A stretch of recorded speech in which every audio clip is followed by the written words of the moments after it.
Right, welcome to the Transforming Assessment webinar series. Today's session is on detecting and addressing contract cheating in online assessment, and our presenter is Associate Professor Phillip, or Phil Dawson, from Deakin University in Melbourne, Australia. So Phil, would you like to begin, please? Thank you so much, Matthew.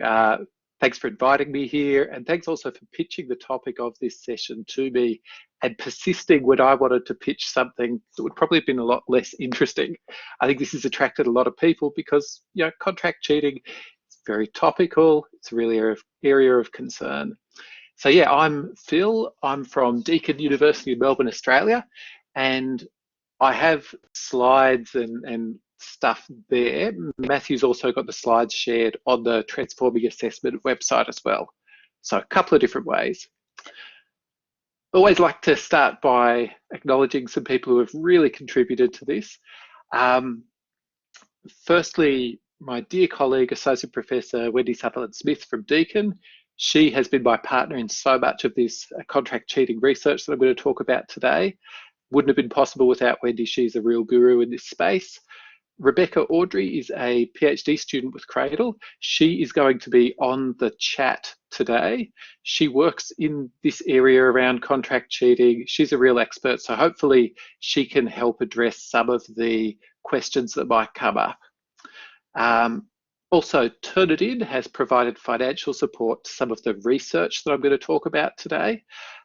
Obviously, the things that I say are mine and mine alone, but I think it's important to acknowledge funders exist, and I know that Turnitin may be seen as a conflict in this space, so I think it's worth mentioning that.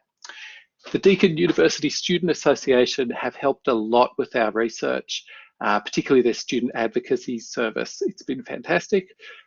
And, you know, the many academic integrity researchers and experts around the world, several of whom are on this webinar right now, and I'm hoping are going to really contribute some great things in the chat, and the many participants in our studies and workshops. I think we've worked with around 50 academics, hundreds of students as far as the research side goes, and then hundreds of academics as far as, you know, workshops around this go. So thanks to everybody. So, COVID-19. I think there's been a lot more interesting contract cheating in this sort of COVID-19 era. I think it boils down to a lot of people are worried that if we can't watch students do their work, we won't know if it is them doing their own work.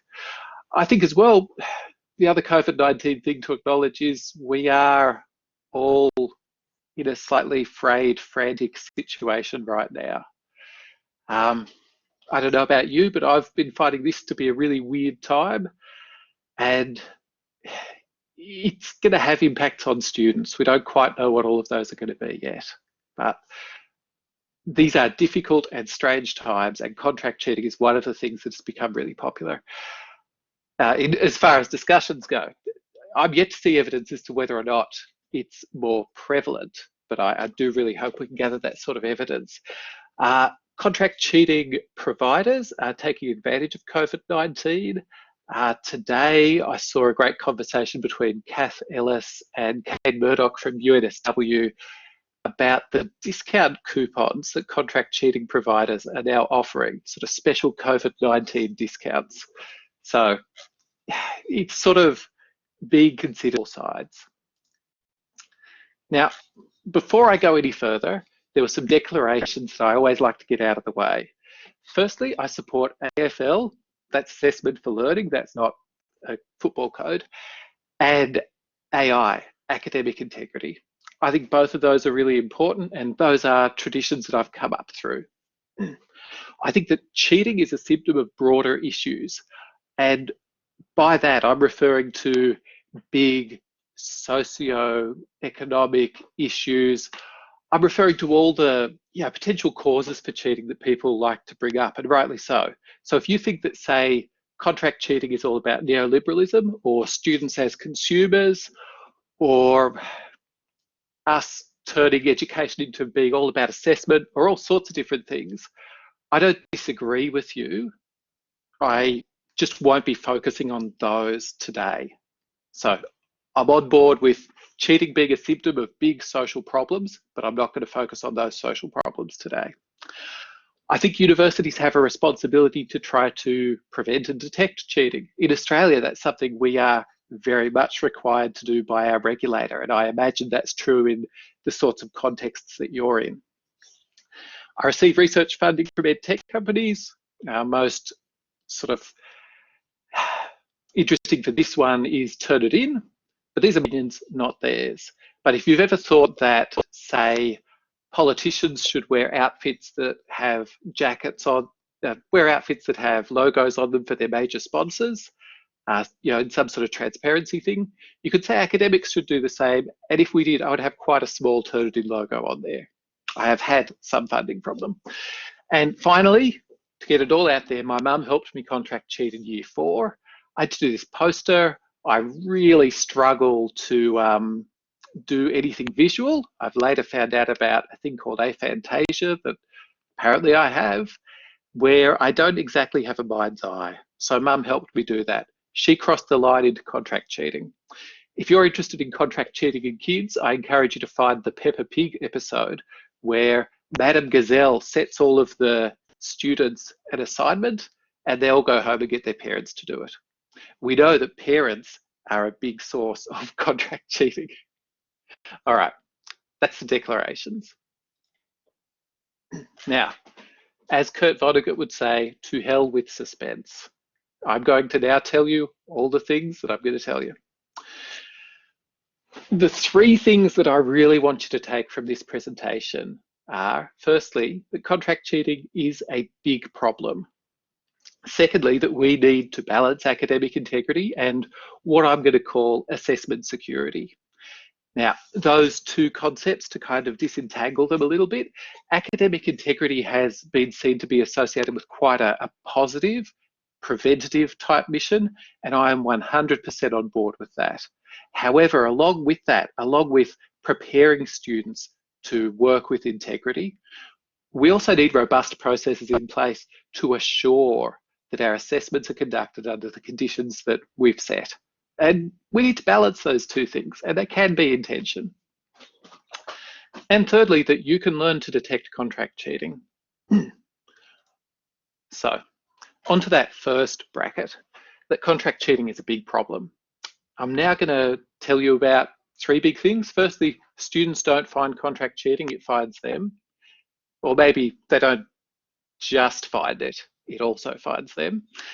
Secondly, that a significant proportion of students contract cheat. And thirdly, that only a tiny fraction of contract cheating gets detected.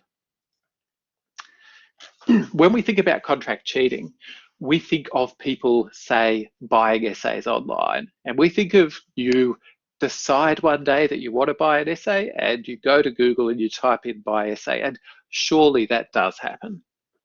However, it's not the only way that you get to contract cheating. Fairly benign web searches will get you largely contract cheating results. When I Google essay writing help, I get the wrong type of essay writing help. I get, we want to do your essay for you. We want you to pay us to write your essay. If you go onto Twitter and you tweet a bunch of fairly benign things, you tweet these bigrams, these 2-word phrases, research paper, due tomorrow, hate stats, any of those or several others, you might end up with contract cheating providers replying to your tweets and saying, hey, we can do your work for you. You weren't looking for anyone to do the work for you. They have bots that monitor Twitter and market these services to you.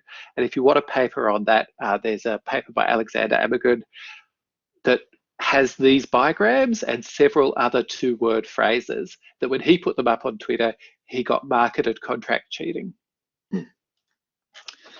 And if you're reading fairly mainstream sources, here is Cosmopolitan, but I've seen similar articles in places like Yahoo Finance.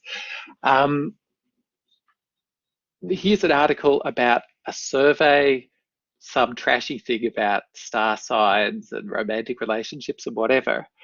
But it includes this little plug for EduBirdie, a custom essay writing service.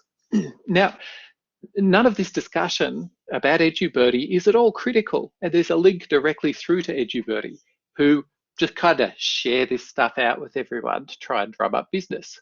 They've got a few other ways of drumming up business too.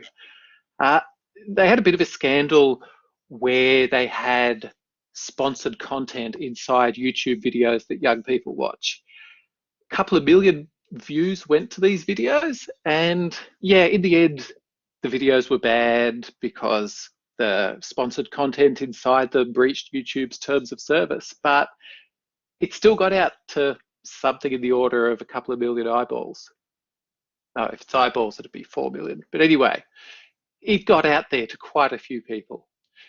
Now, if this sort of guerrilla marketing thing sounds fun, they also do subsidized on-campus parties. So parties to try and convince you to cheat. And if this sounds cool to you, they even have a job ad on their website that is kind of a party host. It's called euphemistically the Glory Days Conservation Specialist, which is such a mishmash of words. But yeah, if you want to throw parties to convince people to cheat, go apply for that job. Or don't, because it's obviously horribly unethical.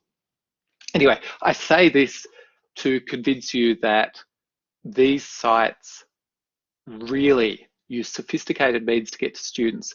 Yes, some students go there intentionally, but some students just get pushed stuff at them. Now, as far as it being a big problem, it's also worth considering, well, what's the prevalence of it? How many students actually do use contract cheating services? Now, there's some issues with this slide. I'll flag that first. The bulk of this slide is from an investigation by journalists in the UK. They read Phil Newton's meta-analysis, where he pulled together many studies about contract cheating, where students have said whether or not they contract cheat, self-report studies.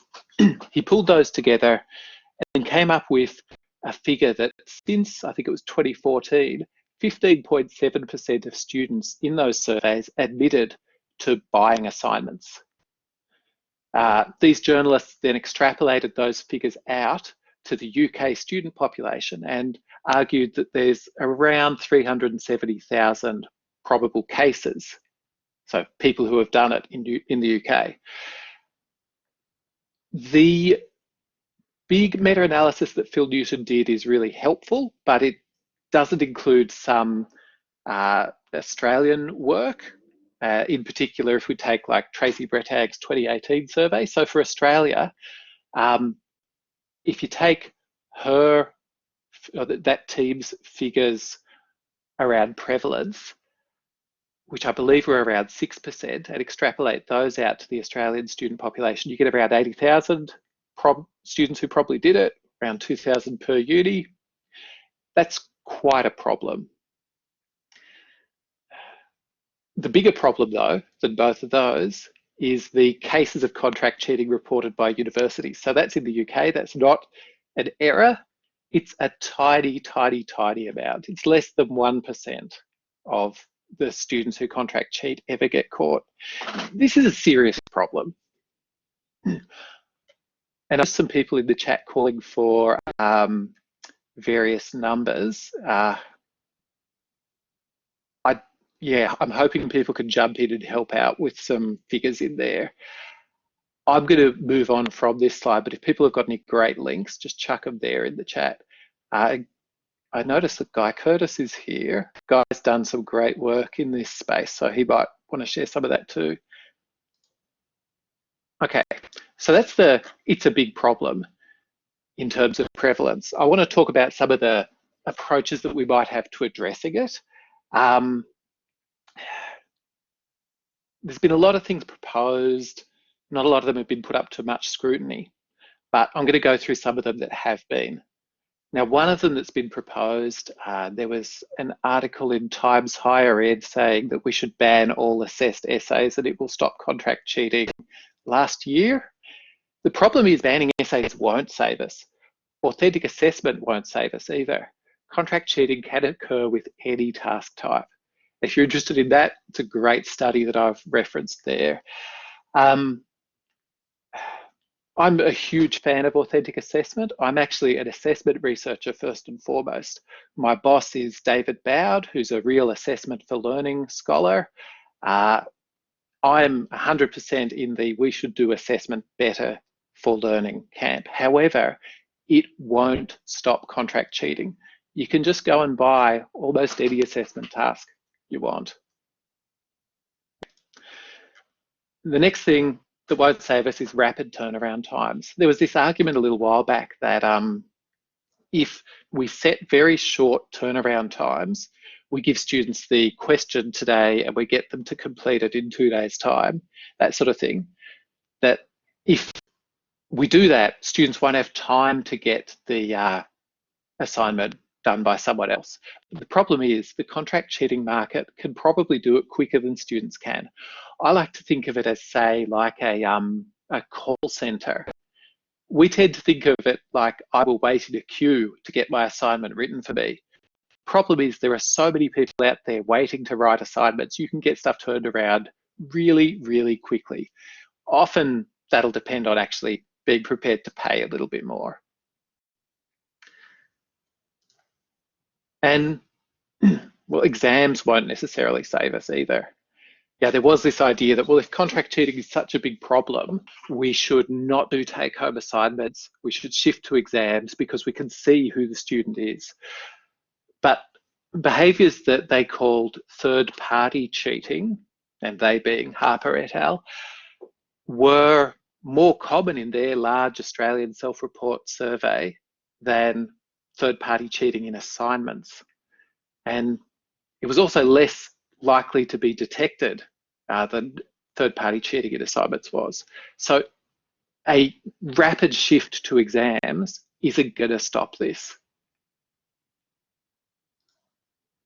Now, here's, I think, a bit of a edgy thing, but I'm going to go there.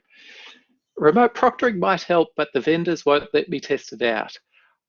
I would really like to do a study where I get some remote proctored exam platforms and I pay professional cheaters to cheat on those exams. And I have approached several remote proctored exams providers and I've had funding to run this study. And they have said, no, absolutely not. It's against our terms of service. We won't bend them so you can do this study. Sure, their tech might work, but they won't let me go in there and find out for sure that it works. So I think we should treat their claims with caution.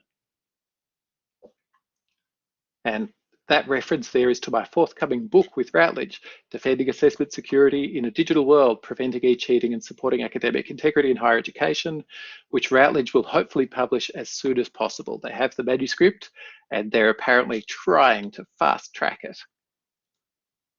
Okay, I'm going to pause there because we're up to point 2 and I just want to give a little bit of a chance for anything that's come up in the chat to bubble up. I can see we've had some good conversations about the prevalence figures in various studies. This is great. And you know, some different Australian figures as well, which is great.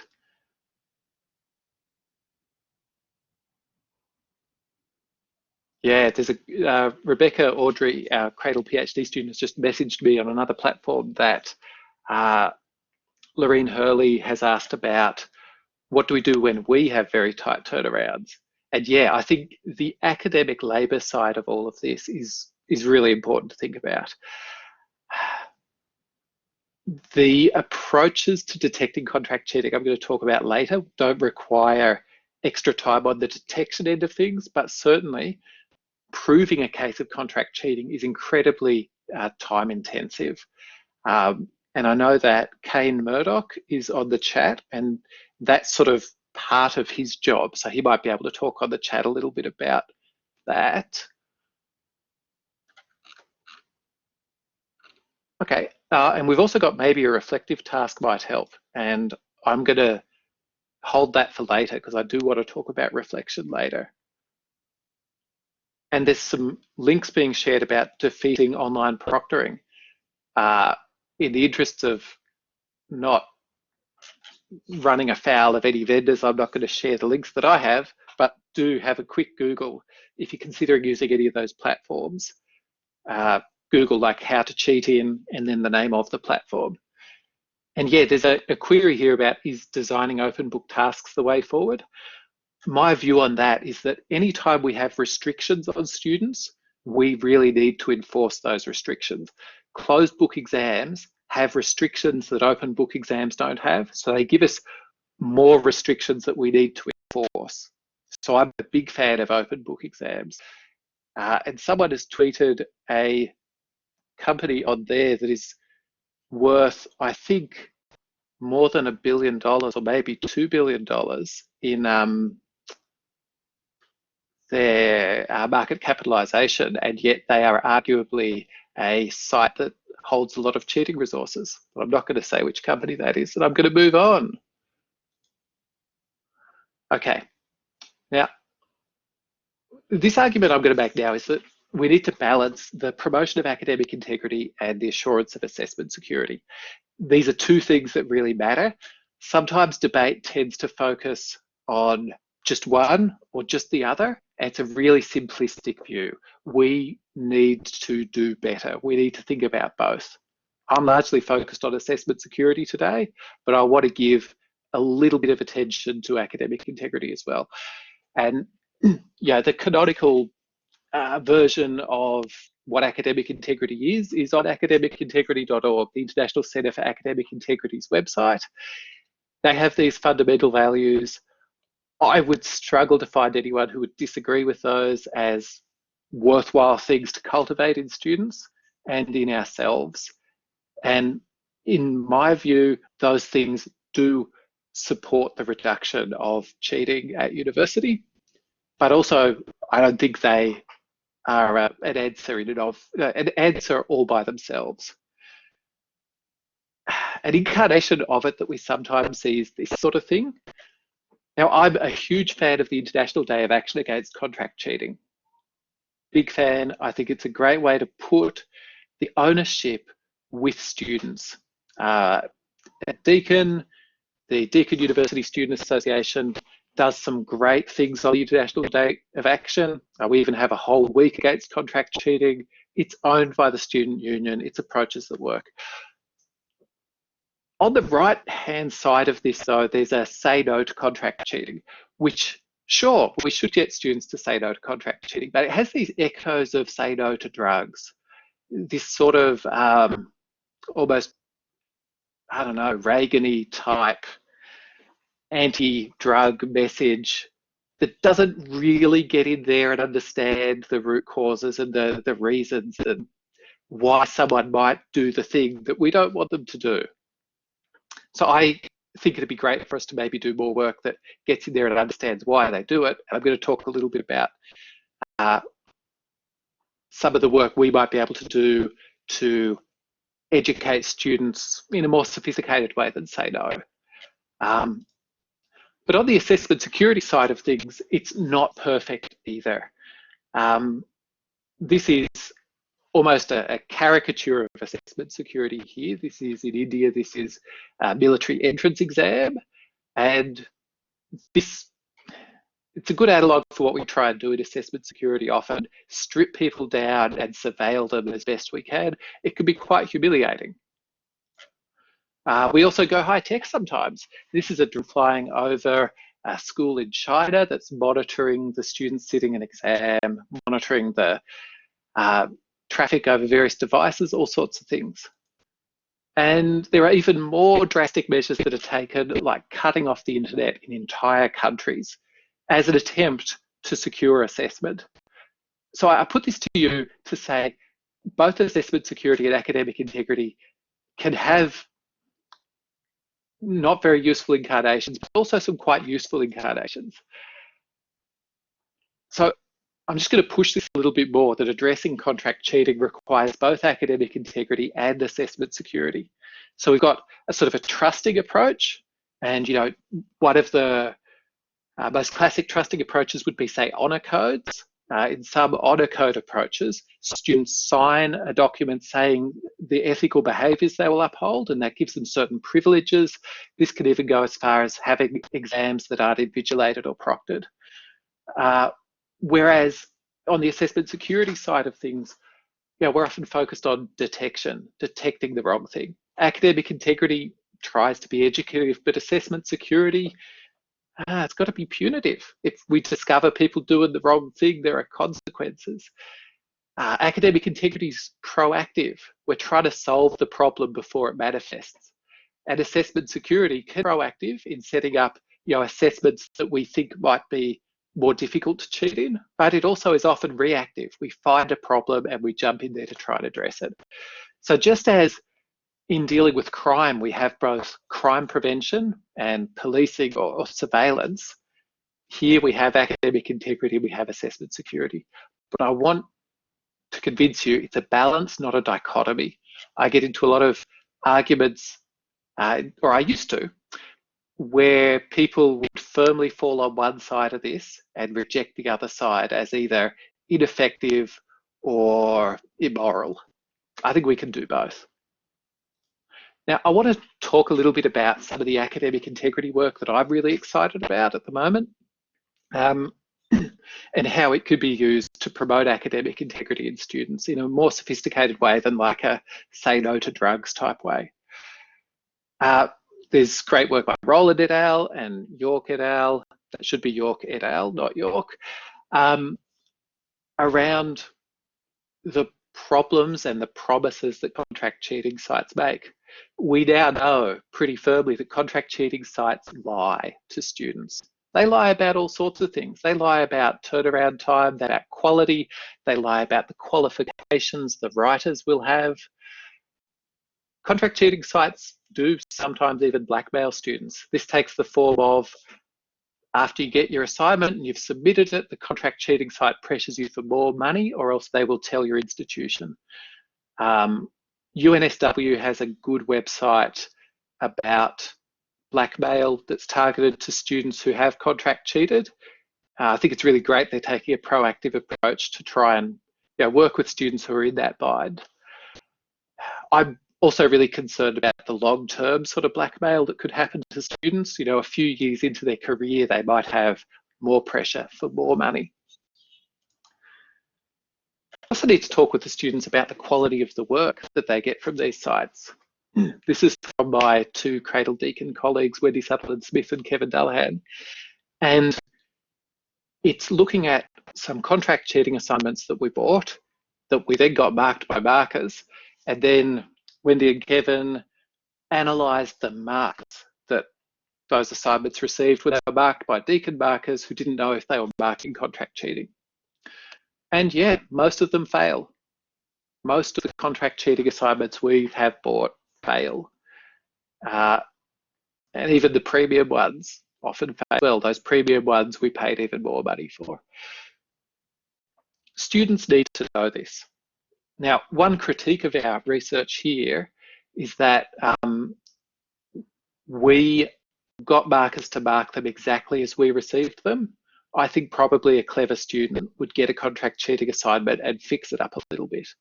Now, I've just got a comment from Rebecca that I'm going to look at.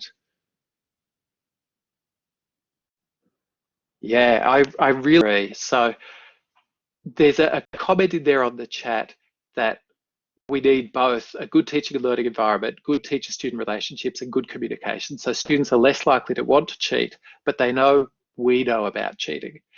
Yeah, I 100% agree with that.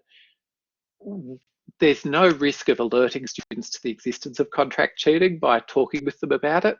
As we showed earlier, it's everywhere. It's just a thing that's in our society now. We need to have these frank conversations with students. Another thing that I think we need to think about as far as our proactive designs is the types of tasks that we set.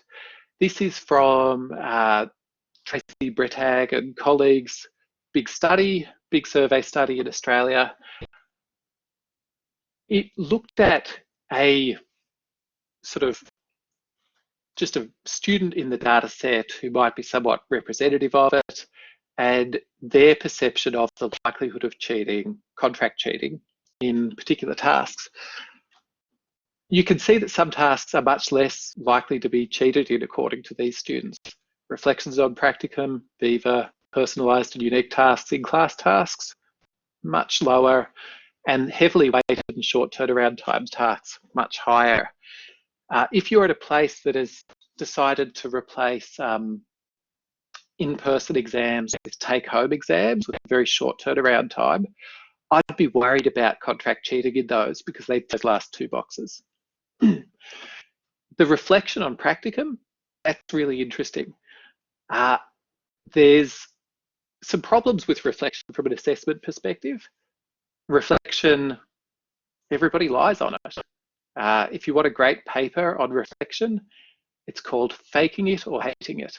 And there's another great paper on reflection called They Liked It If You Said You Cried. Yeah, people lie, students lie in reflection. However, they might be going to lie, but they're not necessarily going to pay someone else to do it. Yeah, we need to reflect on the tasks that we set and students' likelihood of cheating in those. So this is all to say that academic integrity has given us a lot to make use of for contract cheating. Now I'm going to jump onto assessment security. So here's a bit of a definition. Measures taken to harden assessment against attempts to cheat. This includes approaches to detect and evidence a cheat, as well as approaches to make cheating more difficult. And this is the focus of the book that I'll have out with Routledge later on. And I'm going to talk assessment security as we talk detecting contract cheating. Are there any real burning questions on the chat? Rebecca's just passed one on. Can you share your thoughts on the concept of making a pass-fail grade to decrease the pressure and thereby the likelihood of need to cheat, from Adam Holden? Firstly, I'm a big fan of pass-fail. I think we need to be much more concerned about the standards in terms of passing that we have at university, and much less concerned about standards in terms of, is this a high distinction or a distinction? Is this an A or a B? Those sorts of things. I'm not sure if it'll necessarily address contract cheating. I don't exactly have data on that, but if less pressure on students will support that, then maybe it will. Perhaps some other people in the chat might have some ideas too. There's also a comment from Pauline Caro. We also need well-scaffolded assessments with plenty of opportunity to prepare and discuss, with exemplars, learning activities, etc., that set students up for success. They won't feel the need. And then Asha responded that as student numbers go up, it's harder to action. Yeah, look, I totally agree with the need for scaffolding and just good assessment practice. I think we need exemplars. I think students should have access to the lecturer's view of what a good quality piece of work is. At Cradle, we've done a lot of work on what we call evaluative judgment, which is your understanding of what quality work looks like and your ability to see it in your own work and other people's work. If we don't show students instances of quality, they don't have opportunities to develop that. So yeah, I think there's a lot of good assessment practice that might help us here, but I can't say for sure if it'll increase, decrease contract cheating rates. Then finally, WAGS says, aren't traditional face-to-face exams heavily weighted with short turnaround time? Is contract cheating a problem there too? And impersonators. Yeah, look, impersonation is definitely a problem in exams, and SBS in Australia did a documentary called Pens for Hire, I think a couple of years ago, and that looked at exam impersonation as one of the things. I believe it cost around 3,000 Australian dollars to get an exam impersonator. So yeah, traditional exams, contract cheating related stuff is definitely still an issue. I'm going to move on just so we've got time for questions at the end as well. Now, I want to say on the assessment security front that we can learn to detect contract cheating. I'm going to focus on indicators, training, and a little bit on software as well. So detection, it's important as I talk about detection here for me to define exactly what I mean. I view detection as someone finding out that they think a piece of work might be contract cheating. Now, that's a different thing to proving that something is contract cheating.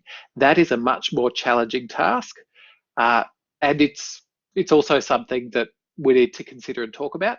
My work has largely been on the detection side of things. There are some people on the chat I know whose jobs are in the proof side of things, so they might want to share some of their thoughts on proving as well. But what I'm going to talk about is that initial hunch that kicks it up into the formal procedures. Now, we conducted a few studies here. We did a study if markers can detect contract cheating at all. Then we tried to train markers to see if we could improve their detection rates.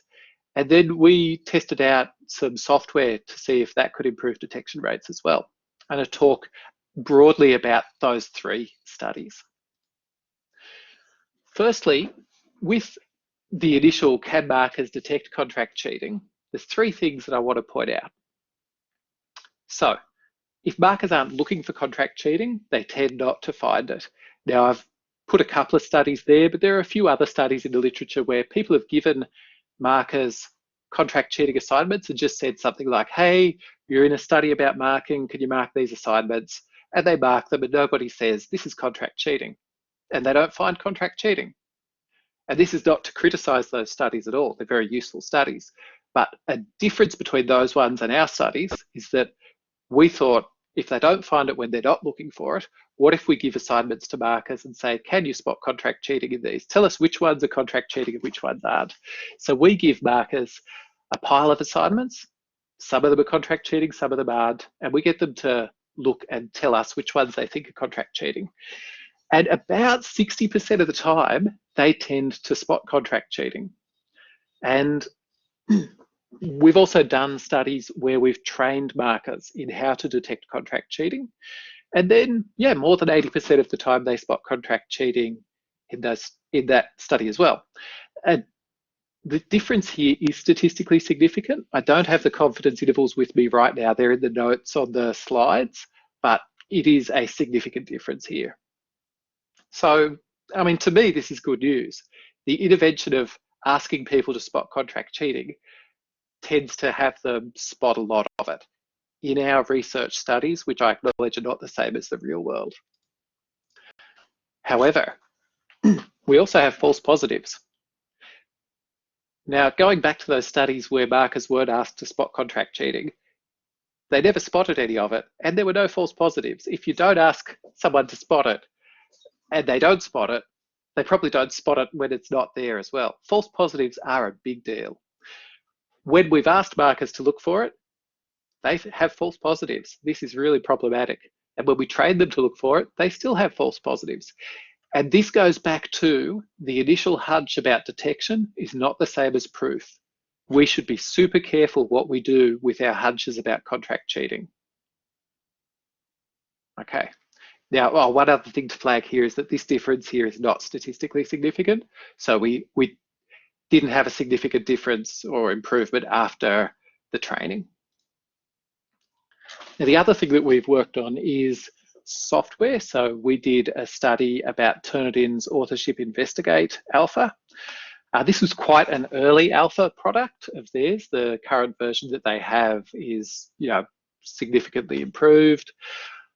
We can't make any claims on the effectiveness of that version, but this version of the software, markers who used it were significantly more accurate on the detection side of things. But again, there was no significant difference in the false positive rate.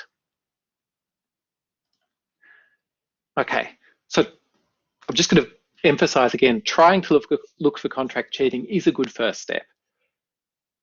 One challenge, however, is that most of the indicators of contract cheating that our markers found were task specific. So when we asked them, how did you spot it? Most of what they said was very much related to their discipline, their task. However, there were some things that were more interesting from a generic sense, maybe applicable across disciplines or things that were common across them. And I'm going to talk about those now. And this comes from both the research studies that we've done, but also doing workshops with, I think it's up to about 200 academics so far, where I give them contract cheating assignments and real assignments, and they have to decide there and then whether they are contract cheating or not. So these are the broad set of things that seem to be indicators from both the studies and the workshops. Firstly, reflection done poorly. Now, it's a particular sort of reflection. In assignments at Australian universities, we might do something that contract cheating writers living some other part of the world don't know how to do. But it was quite obvious which were the contract cheating reflections and which weren't. I guess I flag again that reflection might be problematic from other perspectives as far as assessed reflection goes, but it might be protective against contract cheating. Strange formatting. I saw someone in the thread mention running head. Running head was a dead giveaway in our assignment piles. Students at Deakin University did not do perfect APA formatting, but a lot of contract cheating writers do perfect APA formatting. I don't do perfect APA formatting. The last time I submitted to a journal that required it, they rejected me 4 times before they took my article and just fixed it for me, because I'm such an idiot when it comes to APA. So yeah, strange formatting was a part of it. Unusual mistakes. There's a set of mistakes that you know as an experienced marker that students make, and there's a set of really wacky mistakes. The markers tend to spot those. I've bolded metadata there. A lot of people will tell you that they are making great gains in looking at metadata. So these are like the author field in a Word document, things like that. Those can be quite helpful. As I talk through this, I'm aware that with this many people, there very well may be contract cheating writers in the thread. So I don't think any of this is secret information. Anyone working in the space probably knows these, but yeah, hopefully we haven't tipped you off to anything. Work that doesn't address the question, very, very generic work. Stuff that doesn't use the materials from class. Often there's a key reading that everybody uses, or a resource that we've all used, that we've all read, that someone who's not part of the class doesn't use. That sort of thing. The wrong task type, that actually happened fairly often. We asked for a fact sheet and they gave us a PowerPoint presentation, that sort of thing. Or work that reads as something by a generalist. So in our first study, it was with psychology markers, and it was a child development task. And they said to me, this assignment reads like it was written by someone from a medical background rather than a psychology background. And they explained to me a bunch of things that I didn't completely understand, but to them, it was a real thing about disciplinary writing and disciplinary ways of looking at a problem. So these are some of the potential generic indicators of contract cheating that might be helpful. And I'm aware there's a lot of other people in the chat who might be able to share some of these as well, some indicators that they have. Rebecca's just sent me a question from Joe. When you trained markers, how much did the criteria for identifying cheating differ between disciplines? The paper implied differences, but didn't share detail. You can see why. Yeah, they differed a fair bit. The things that I've mentioned here are pretty common. The things that differed tended to be really task-specific things. We're working on a paper now where we want to look at the reasons the markers gave when they made a correct choice on contract cheating and an incorrect choice, like when they thought it was there but it wasn't, and trying to take those reasons and share those more broadly. I hope we can get that out really soon, but at this stage, I can't say with a lot of confidence an answer to that question. I'm going to move on. If you're interested in a cheap read, you can go onto the Kindle store and get this ebook by a contract cheating writer. This contract cheating writer claims to have written a couple of thousand contract cheating assignments, and it's their tips for students on how to write more efficiently. It contains some things that are great academic writing advice and some things that are completely unethical, like don't bother reading any academic journal articles, just go to Wikipedia and copy the references and use those. Don't bother finding the locations for publishers, just write New York for every publisher location, things like that. And for me, it's sources like these might tip us off to the actual work practices of contract cheating writers, and they might tell us some more interesting things that we can use to try and detect it. Now, we've also done training. Training's great. We have access to some contract cheating assignments. We can do training. There's a link to this paper in the resources, and it includes a free workshop that you can adapt and use where you are. It works great if you have access to contract cheating assignments. It's the same one that we do in our research. If you don't, I'd like you to try and consider ways that you might be able to get them. Some people purchase them. That's a whole ethical minefield to talk. But I'm happy to have people take me up on that after the talk, because we have purchased some. So I understand it is contentious. There may be other ways to get hold of small amounts. If you have a contract cheating problem, you may be able to get access to them through the found cases of contract cheating at your institution. You would obviously need to navigate whatever processes and ethical matters that would be at play there. But I encourage you to see if you can, in the most ethical way possible, get hold of some contract cheating to try and work with markers on how to detect it. Now, we've done a small study that we haven't released on using Vivas, where you actually have a conversation with students about their work. We haven't published this because it had a 100% detection rate. Every time our Deakin University markers chatted with students who we had paid and prepped to be experts with these assignments that we'd bought, every time the markers could tell if they had a cheating assignment or their own work. This really needs replication. It almost feels too good to be true, but I think Vivas do hold promise. So there's a webinar on tomorrow. Someone will hopefully put the link in the chat, and it is on authentic online oral assessment. So I really think that's an interesting approach.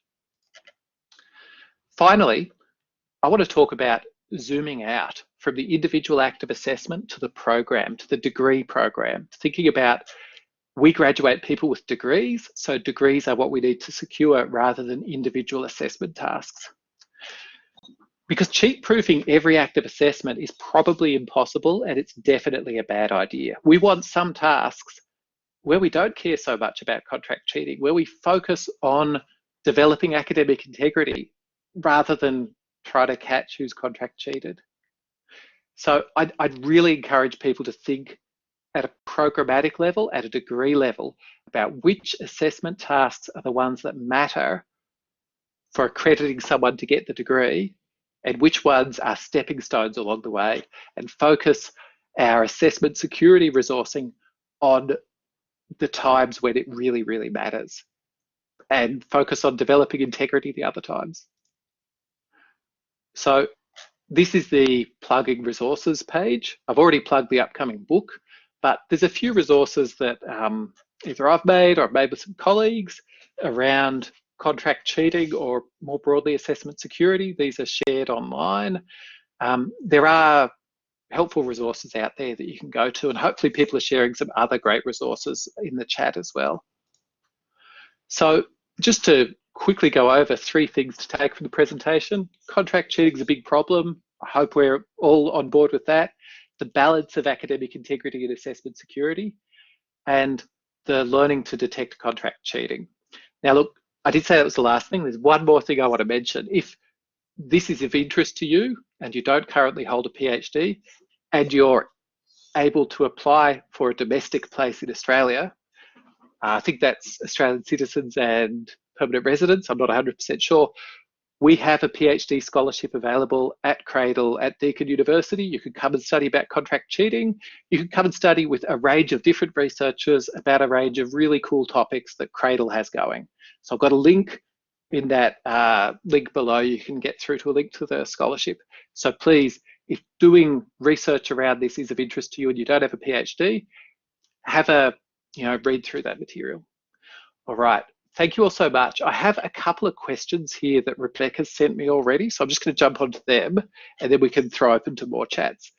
So firstly, I've got one from Roller. Do you think that the rise in talking about contract cheating might raise awareness of those not told to look for it? Yeah, I do. I think we should hopefully find more of it. I think there's also probably going to be an increase in false positives. But yeah, hopefully we'll increase the correct detection. There's a question, can you explain more about proctoring? So proctoring in an online sort of remote proctoring sense is where you do an exam through a platform, might be in your web browser in a lockdown thing or through some other software, and it stops you from having access to certain parts of your computer to try and stop you from cheating, and people monitor you. It might be through your webcam, through your microphone, through keystroke biometrics, all sorts of things. And finally, we've got Linda asking, how do orals apply for maths-based courses? I can't speak to maths-based. I can say how I used to do it in computer science. When I used to teach computer science, we marked students' work in the labs, and I would sit down with them and talk through their solutions. And I would query the different lines of their code and say, oh, can you explain how this works, how that works? It may be that I'm deluded, but I felt I had a good sense of who had done the work and who hadn't. Cool. So I'm going to pause now and throw over to Matthew.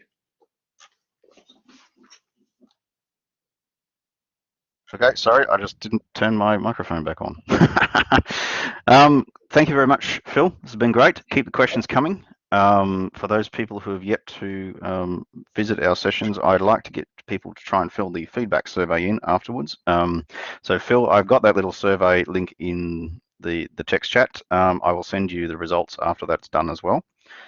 So help you to improve your sessions. Wonderful, thanks. Hopefully you'll be able to present future webinars yourself on the topic, because I think there's a lot of attention, a lot of interest in this topic at the moment. It seems to be almost everything that people ask in terms of the current conversion to, replacement. How do we replace our current exams? Well, what I've observed happening is very few people are writing alternative assessments. They're just taking the regular exam that they would have sent to the exams office and said, oh, okay, you can just have this as open book. There you go. And as you suggested, there's going to be a perfect storm, if you will, of opportunities for contract cheating in that space. I've of course been trying to encourage the people in my own university, and now Macquarie, to rethink their assessment questions. So it's a long road, and there's cultural change and mindset change and educational change that needs to happen on both sides of the fence, and students in the academic space as well. Alrighty, just stick in that text chat, that link in there. Please fill the survey, folks. Any more questions, please put them in. We can hang around for a little bit longer, a couple of minutes to go. Any last words, Phil? Look, I mean, I'd plug the book, but I think I've done that enough. I don't know, I feel like I've just done a bit of a brain dump. It's been good. There's a lot of stuff there. And we've also got the text chat, so it's going to go onto the websites, and there's been a fantastic array of stuff come through that text chat. So I will, that'll be on there. So Phil, welcome to actually follow that up too. But one thing I will do is, so we've done these studies where we purchase assignments and we, see if people can detect them and all that. I would love to work with anyone who is able to get funding to do such a study in their context, funding to buy the assignments, to try and see if people can replicate these sorts of results, because it's a bit of a concern if all the results come from just one context. So if anyone is interested in doing research like that, get in touch with me. I'm sure you can find my email or all sorts of other ways to get me. It's a pity they didn't. The online proctoring companies weren't willing to play ball. There are some web pages where a guy has written up how he cheated on one of those services, and then they actually contacted that fellow and they worked together to improve their service. So it's a bit funny that they wouldn't do that, even if there was some mechanism to, it's a bit like the IT security, where somebody reports a security hole, but they don't report it to the world immediately. It gets embargoed for a while so that the vendor can fix their system. So yeah, I think we could learn from the cybersecurity world as far as disclosure goes. They have traditions of, what you're referring to is responsible disclosure, different disclosure traditions. We need to think about how we report large-scale breaches of academic integrity. Yeah, I see people are referring to penetration testing as well. I Yeah, think a lot of those white hatting, laws, white hat hackers. Yes, yeah.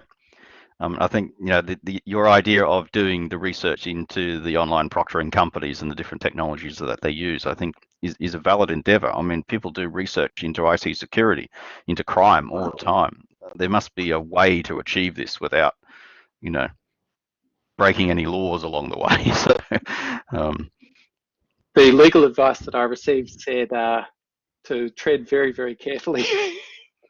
yes, you would have to tread carefully. I'm sure there's certain countries in the world where this research could be done. Not suggesting, of course, that is the way to get around it, but you know. So we've got a mention of blocking access to contract cheating website addresses. We do that at Deakin. So if I try to access a contract cheating website, I can't, and I have to go through some alternative way to get there. Yeah, you just I hotspot don't your mind phone. that. Well, yeah, I don't mind it as an approach, but Mm. I don't know how effective it is. You VPN or you go through a proxy or all sorts of other ways to get around it. What I would love is if instead of the block page that I get when I go to one of these sites, I got some help. Here are the legitimate sources of help that you might be able to go to instead of a contract cheating site. Right, exactly. I mean, some universities are increasingly using the outsourced 24/7 tutorial services that are supposedly legitimate. I'm not going to mention the names of them, but I think that is a sort of a way to help address the issue. We can't be there 24/7 for our students, but there's maybe a role for those kind of service providers that come under our legitimate umbrella that we have control over to provide students the help when they need it. Yeah. There's a chat question Rebecca's alerted me to. Do you think that the new legislation suggested will have an impact? Firstly, I think that the version of the legislation we've ended up with is a lot better than the initial version. So it's great to see that if anyone followed my earlier criticisms that friends and family who help students cheat would have committed a crime with the maximum penalty similar to aggravated assault. That's no longer the case. So that's wonderful. I'm not super confident they're going to do a lot. I think they're largely going to be symbolic. We might have some large scale cases that, we have a contract cheating firm that we take to court and we prove that they've helped people contract cheat and we shut them down. I'm not sure it'll be that big apart from that symbolic benefit. I suspect it'll push them offshore more than anything. And to be honest, I think a lot of them are offshore now already. Yeah. Well, the My Master one that was a few years ago in Sydney was a classic example of, the onshored version of it that would now be illegal, but or will be illegal. But as you said, they'd just move offshore. So yeah, I mean, there is a vendor of exam cheating calculators that lives a couple of kilometres from my house, and this person, it looks like they actually make the exam cheating calculators themselves and then sell them. They look like they're fully in breach, and once these laws come into effect, it would be a very easy case because all their contact details are there, and it would be an open and shut case, you would think. That might be helpful. I don't know, but yeah, because they're the actual producer of a piece of hardware that's kind of hard to make, so maybe that could be effective. I mean, we have laws as an indicator of what isn't and isn't permitted. At the moment, if someone says, well, where is it written down that I can't do X? At But at least this there is a stage, law there that says, or and will there be a won't law be a that law says, written down. There won't be a law written down that says you can't contract cheat. There'll be a law written down that says that you can't help someone contract cheat. right, yes, of course. Well, that's where the rules and regulations of the university come into play, I suppose. Yeah, yeah.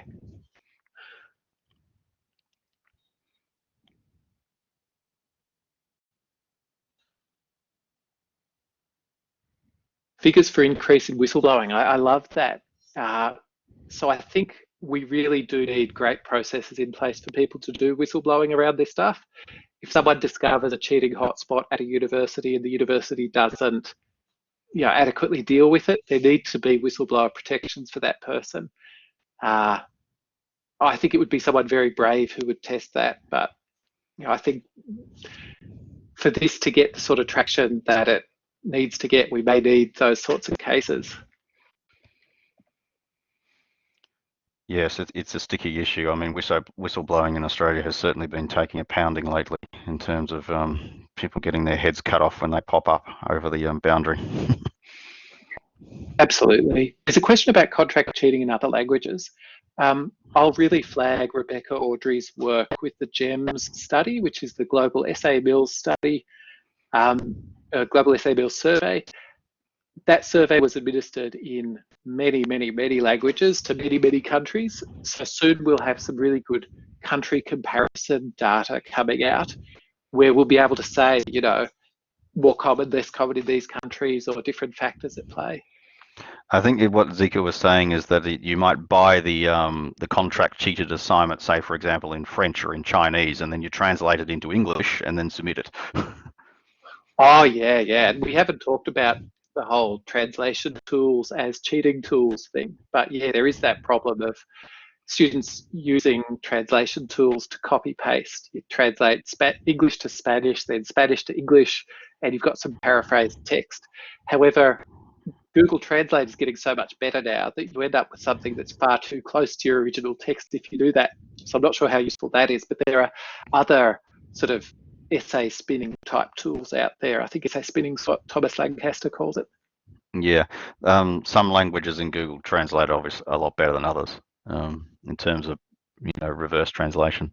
You just got to find the language that's still not quite perfected, but not so bad that it comes back as illiterate gobbledygook, as Lorraine has pointed out. Yeah. Oh yes, washing, Liz. I suppose it's a bit like money laundering, isn't it? Essay laundering.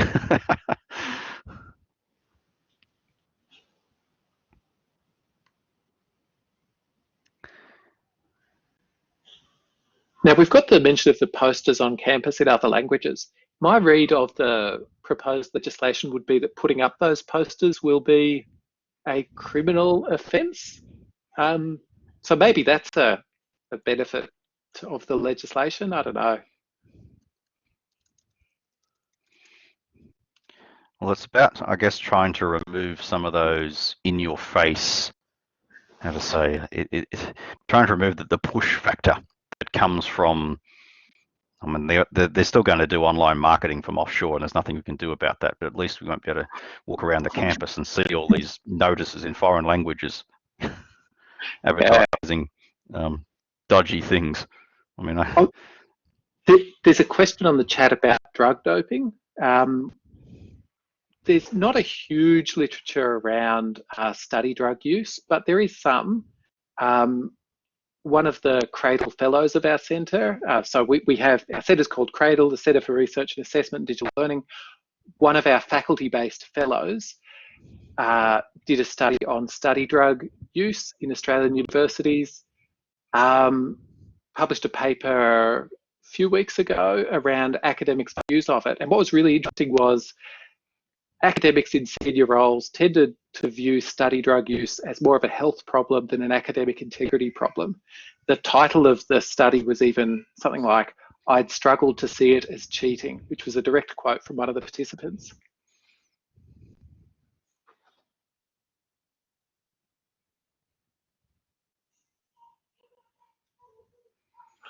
So there's a question about, has there been any confirmation of when the legislation will be in effect? The legislation had a second read in December in Australia, but then I think the whole COVID-19 thing hit, and my understanding is it hasn't moved any further. yes, given the increased attention of it at the moment. I think they got other things on their minds, but it'd be nice if it was passed because we're going to hit. I think we're going to have a tsunami of this stuff coming through. There's a great comment about differentiating between tutoring posters and contract cheating, and I mean, I think there's more broadly a question about equipping students so that they can differentiate between legitimate support and support that goes too far. My other research focus, apart from contract cheating and assessment security and stuff, is feedback. And in particular, helping students to be more agentic with feedback and take feedback into their own hands. Where the line is between getting acceptable help from your mum and unacceptable help from your mum really differs from person to person. There's a real grey area around that. So I think, we need to have a conversation about where that line is. Yes, mentioned about the legislation in Ireland that does make it a criminal offence to supply those services.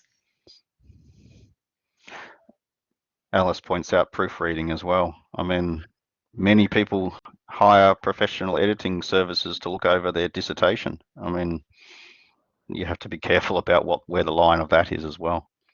Oh, absolutely. There is a little bit of literature around that as well. I think I referred to one study by Lisa Lyons in this presentation, but she published another paper on substantive editing and the challenges with that. Yeah, I think it's a real difficult area.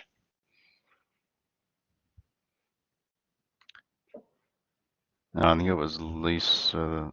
Alice pointed out University of Sheffield apparently has some resources on that. Oh, good.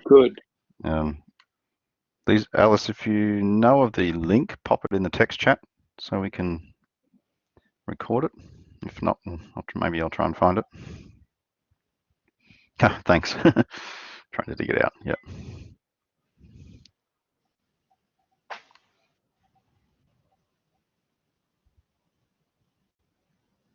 There's a question there about the extent of contract cheating in Australia, and I know that there was a lot of chat in the thread about different figures. People pull a couple of different prevalence figures from the Brett Hag article. There was also Guy Curtis reporting some figures from his work. Depending on who you ask, you get figures from 2.2% to 3.6% to 6%, and part of it depends on how you define the thing that we're talking about. Oh, there's some talk about technical proofing tools there as well. Yeah, I mean, the field of AI has a long-term goal of passing the robot college student test. So that is making an AI that can, in and of itself, fulfill the requirements of a university degree. As they progress further towards that, contract cheating as we know it may very well become more of a thing that AI does for us. Then it'll be a matter of trying to pick out the human version versus the AI version of the work. So it's like a captcha. Yeah, are you real? Are you a real human? Yeah. It's a bit like those automated poetry production websites. You go there and it produces some text that looks like it's from poetry. Yeah, well, I mean, the talk to transformer tool let you put in the start of like an essay or something, and then it gave you the next paragraph, what that would look like. And it even made up sources and quotations and whatever. So I think we are heading in that direction.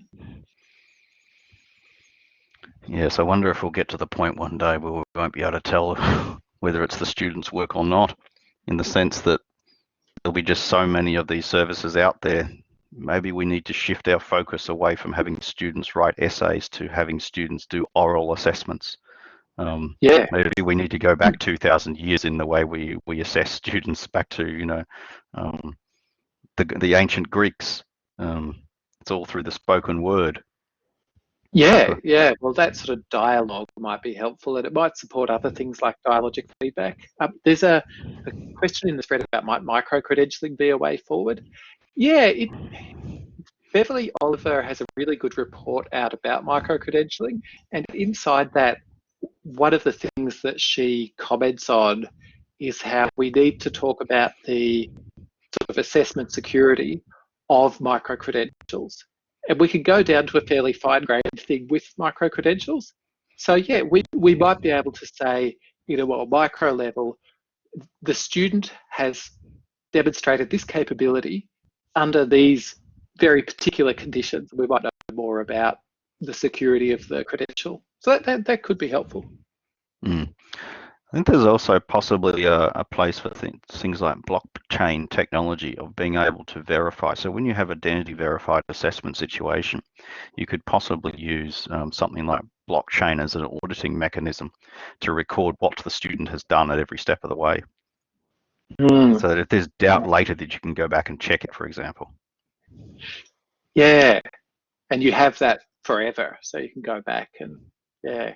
There's a question about authentic tools in there. So, yeah, if you think about authentic assessment, Stefan says it is legitimate to use Grammarly or, for example, MATLAB or other technical tools. And the question is, what are real valid assessment questions to ask? And I agree with that. I've got a chapter coming out in another book this year about cognitive offloading and assessment. So cognitive offloading is any time that you use tools to lessen the cognitive processing requirements of a task. So that includes, if I ask you to remember some numbers and you write them down, that's cognitive offloading. And we've had panics around cognitive offloading all the way back to Socrates complaining that if people can write, they will appear as if they know things, but they really don't know the things. They've just written them down. And we might be having the same thing now with Grammarly, MATLAB, other like automated algebra solvers, homework solving apps, those sorts of things.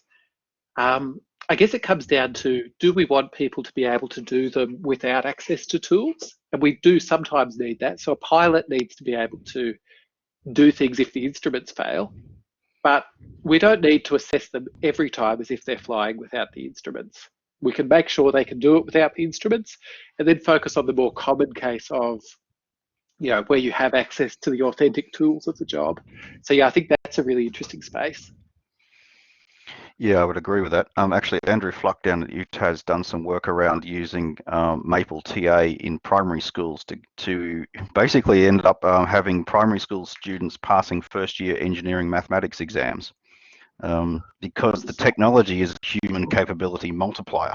So you know, your words of cognitive offloading, well, it's a tool, it's a shovel. You know, it helps you dig a hole more efficiently. So I think it's kind of that we have to move the way we construct the assessment task, the way we write the assessment task, to take into consideration that the students have the tools of the trade available to them and set tasks that take that into consideration. Yeah, it causes you to rethink the task, but it also enables you to assess bigger, better things. If you can offload lower level outcomes. Yes, exactly. The students learning calculus in primary school. They were able, they sat them down to an first year engineering maths exam, and they passed it because they were able to get them to the position where they understood what they were doing as well. They were able to apply it. So it wasn't as if they were just, you know, pressing buttons on a magical tool and things came out the other end. You still have to understand and interpret what you get. Yeah, absolutely. There's, you know, the classic, that's why we allow students to use calculators that Bernie's mentioned. And yeah, you know, when I was in school, I was told you won't carry a calculator around in your pocket every day. Well, how's that turned out? Yes, how's that turned out for them? We've got the whole internet in our pocket these days, calculators and everything, you know. That woman, you know, as you said, we're probably similar age. When we went to primary school or something, they said, "Oh, you can't carry." They would never have dreamed something like an iPhone was going to exist. You know, they didn't even know there was no such thing as the internet in those days. So, yeah, I mean, think about in terms of, you know, those people who've got young children now, where they will be when they come to graduate university, what the technology landscape or the tools landscape is going to look like. So. And I love the way that Ray has phrased this: assess them on how they use the shovel, not penalise them on using the shovel. Yes, exactly. Yes, I think the idea of doing things like open internet-based exams is that you're not assessing them on their ability to memorize things. You're assessing their ability to be able to do things, construct accurate queries, find relevant information, interpret that information, synthesize that information, into a unique output that you would have to do to solve your particular task. I think it's about moving the assessment up the what is it, the triangle, what do they call it, the Bloom's taxonomy, towards the top of it, because a lot of the lower stuff is becoming taken care of by machines these days. Yeah. There is a real question about what do we assess in a world where AI can do so much, and Margaret Bierman and Rose Luckin have a chapter coming out in the book around that. There's a comment here from Lorraine Hurley, so much for Bloom. First year nursing science exam, asking them to label a cell because it's easy to mark. And yeah, I guess this does have workload implications too. If we walk away from assessing so much lower level content in Bloom's taxonomy or Solo taxonomy or whatever your thing is, it becomes more time consuming because it's harder to multiple choice, and it's harder to mark the presence or absence of specific information. So yeah, but there are ways that we can try and make it manageable in terms of workload. I mean, there is still a place, I think, for assessing lower order stuff, but I mean, I would argue that the balance needs to shift towards the higher order stuff. It needs to be essentially got to reverse the triangle in terms of the weight of where you put things. I mean, certainly early on in the student's learning journey, they're not going to be able to apply highly complex tools to highly complex problems. So we do have to start, but I think where we need to end up is a lot higher than we have done traditionally. Yeah, I agree. I mean, when I'm at the doctors, I do want them to know instantly the names of all the parts of the body. So they Yes. got that. There's a famous cartoon of the surgeon in the surgery with the multiple choice thing on the screen. Or can I just Google where the appendices is right now? No, well, I'm sorry, you don't have time to Google that. Yeah. But the everyday practice of being a doctor, every time I go to see my one, they're sitting behind their computer typing away, I imagine on some sort of medical version of Google. Quite probably.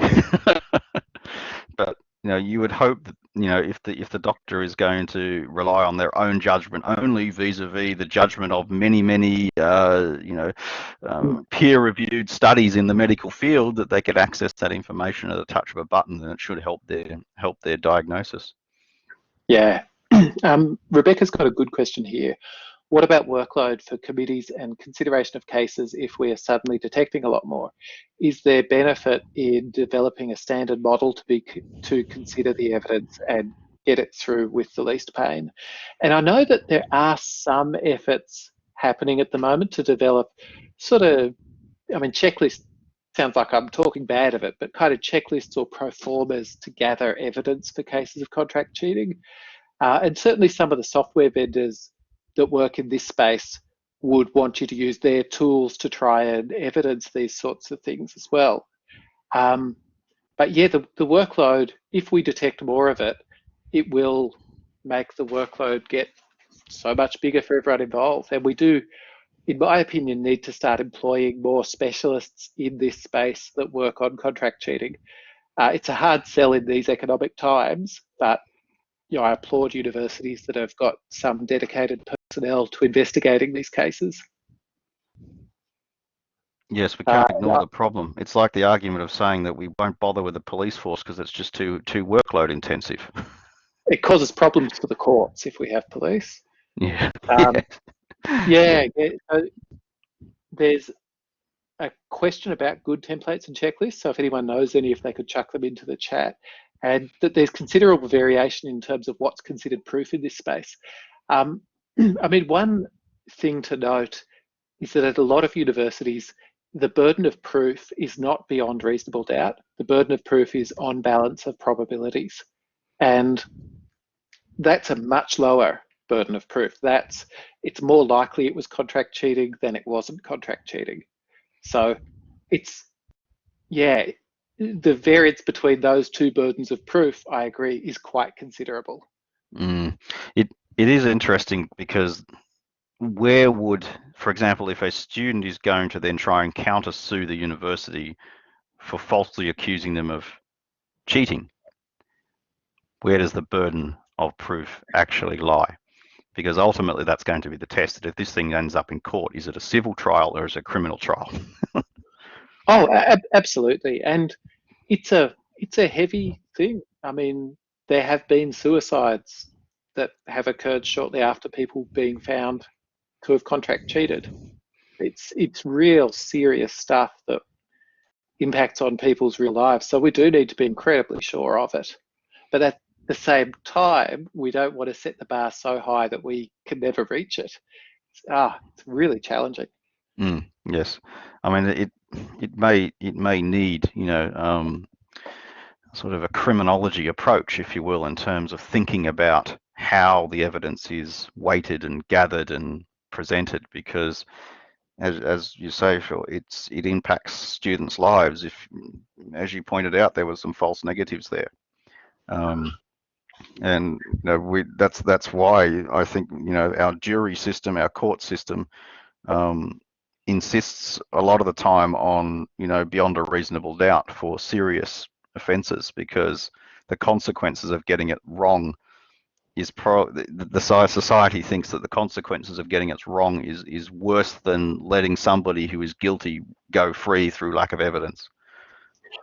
Totally, totally.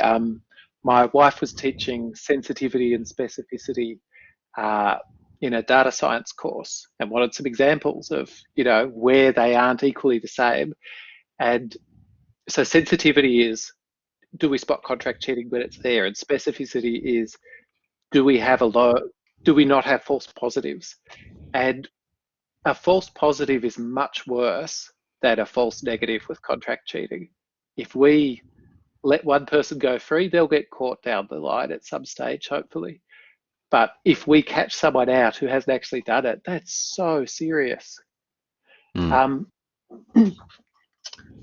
in the chat, we've got, yeah, I agree with Bernie's comment here that we need to have better or more efficient ways of dealing with the bread and butter cases so we have more time to deal with the complex cases.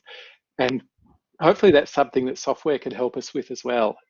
Some of the bureaucracy that surrounds all of this, we might be able to manage better. It's interesting you say about the software. I mean, I remember back in the day when I was teaching in a social science slash comms course, we fed them all through Turnitin when it was the early days, and they would pop out with 70% similarity. And of course, I know that's not equal to plagiarism, but it's a similarity measures. But I would follow them up, and I'd try and find out where these things came from. And it was clear that the student did not write this stuff themselves, and I would push it through the university bureaucracy, and most of the time they'd knock it back, and they would say, no, not enough evidence. But I said, it's there in black and white. Look at it. So I think some of that was because they just the how to say, the bureaucracy or the process was being perhaps too conservative or didn't understand the evidence that they were being presented with. So I think your idea of training and having an expert team, having experts involved in this stuff who look at academic integrity breaches all the time would go some way to helping this. And I know some universities do have academic integrity officers that look at and deal with these things. So my feeling is we're sort of moving in the right direction, in that we should be having people who know what they're doing, in inverted commas, to look at these sort of cases. Yeah, absolutely. It's been great to have a few of those people on the chat here today because I think I have a certain view of it as a researcher in the area, but people who work in the bread and butter of proving these cases must have tremendous knowledge about what makes up a contract cheating case and also what counts as proof and will get through the committee. There's mention there about the darker sides, the impact on both students and staff investigating it. I think that's quite interesting. I do worry that people can get almost a bit excited or overzealous about this stuff. And, I do sometimes worry that the rah, rah, rah that we have in this space as researchers might beat up the problem a lot. And, maybe make some people find it when it's not there or be a bit overzealous. We've all got that colleague who is really harsh on referencing and fails people if they have the full stop in the wrong place or calls out plagiarism when it's not there. We don't want to breed more of that sort of thing. No, I think that's why training, professional development comes into play here. Your work around training people to detect it is also, it should be couched, I guess, in ultimately there has to be a level-headed approach to this stuff. We don't want grammar Nazis out there failing students because, as you said, they put the comma in the wrong place, or they copied one sentence off Wikipedia that may be a common sentence, for example.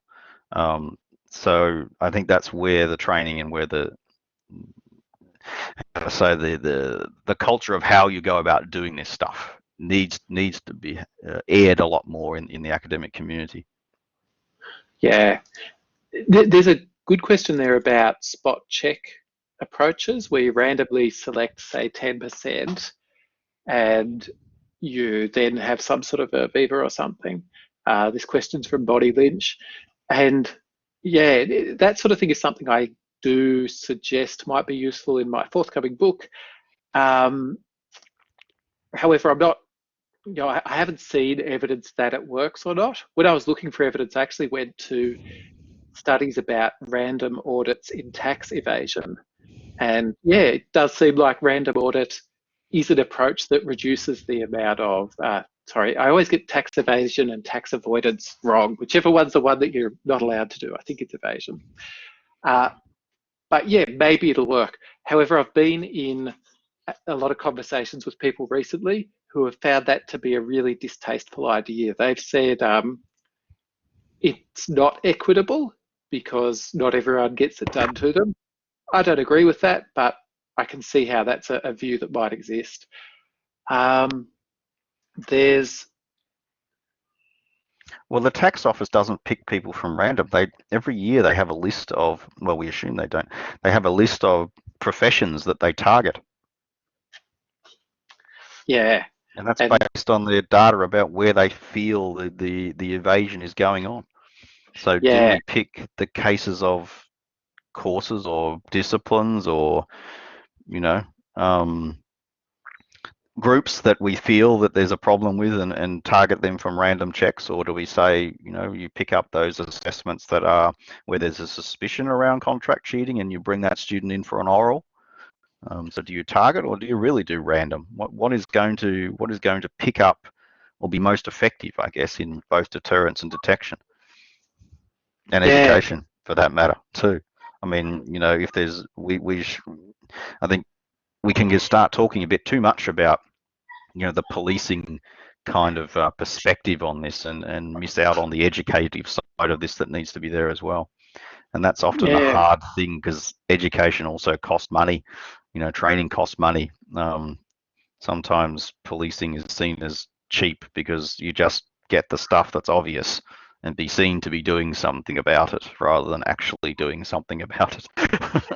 Oh, absolutely. And there's, some parallels with the sort of security theatre approach, this idea that we do things to make it look like we're secure, but it doesn't actually improve security at all. There's a question about, sorry, I'm just, okay, so there's some good conversation here about the oral presentation approach. And yeah, I really do want to plug again that webinar that's on tomorrow night, because that'll be really useful, hopefully.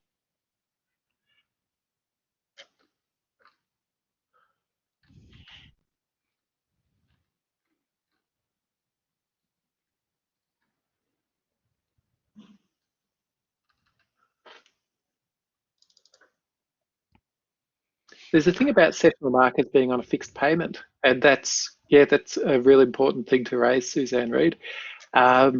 In our studies, we got the markers to spend the same amount of time they would ordinarily spend marking the work, and just added in the detection of contract cheating as part of it.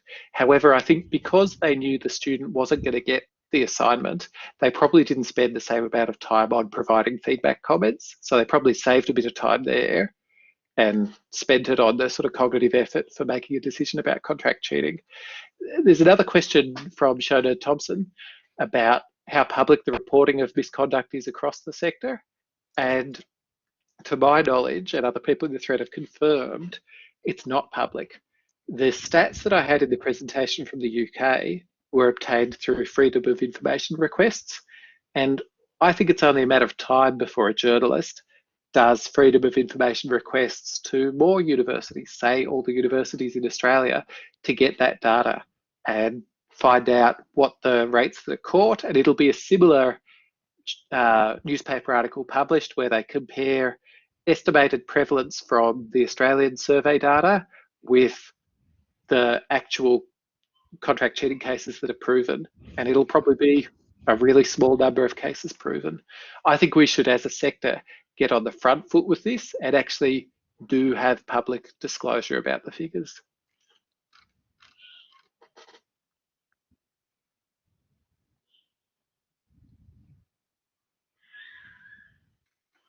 Perhaps that's something that a meta body like Universities Australia needs to take up, because you can imagine the marketing departments of each university going, no, no, no, no, no, no, no, no, nothing wrong here.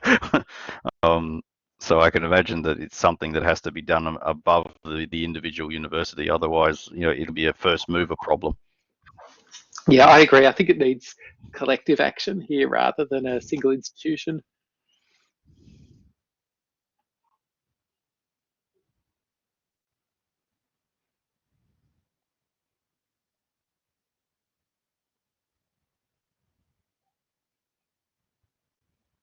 Yeah, Rebecca, I agree that we would need consistent definitions and categories. And some of the language in this space is kind of slippery. So this could be a good process to force us into operational definitions there.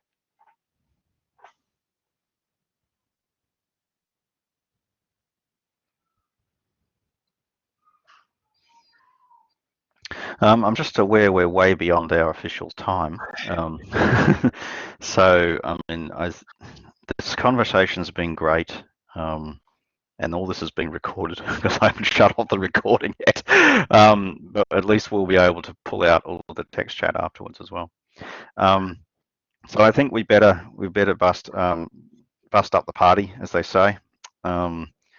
And thank you very much, everybody, for coming. And thank you very much for all of the input of the audience. And especially thank you to Phil for giving up your time away from your family and probably your dinner, because it's now 6:38.